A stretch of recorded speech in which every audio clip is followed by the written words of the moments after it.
নমস্কার বন্ধুরা, teachers day celebrate করা হয়েছিল নিয়ে তোমাদের সাথে চলে এসেছি। সাথে সাথে আমার মায়ের বাড়িতে মাঠেতে স্যারেদের নিয়ে এখানে একটু টিচার্স ডে সেলিব্রেট করা হলো। বাচ্চাগুলো খুব আনন্দ করেছিল ওই দিনটাতে, জাস্ট 10 মিনিটের জন্য। তারপরে তো এখানে আমরা বসেছিলাম সকলে মিলে। এখানে কেক কাটিংয়ের পর আবার শুরু হয়ে গেছিলো ক্রিকেট খেলা ওদের। তো আমি সেই ভিডিও ক্লিপটা তুলে নিয়েছিলাম। অনেকটা দেরিতে আমি পোস্ট করছি আমি জানি, তাও ভাবলাম যে আমার ছেলে অন্তত দেখে ভালো লাগবে সেই জন্য। আর এইটা আমি করেছিলাম আমার মায়ের বাড়িতে। যারা ইউটিউব থেকে দেখছো তারা তো সরাসরি একটু লাইভে চলেই গিয়েছিল হয়তো। আর এই কেকটা আমি আমার মাকে দিয়েছিলাম, মা একটু আনন্দ দেওয়ার জন্য মাকে।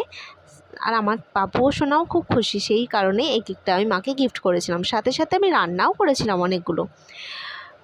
মা খুব খুশি দেখে আমার খুব ভালো লেগেছিল এই দিনটাতে। তো মা, তুমি আমার জীবনের শিক্ষিকা, তুমি খুব ভালো থেকো, সুস্থ থেকো।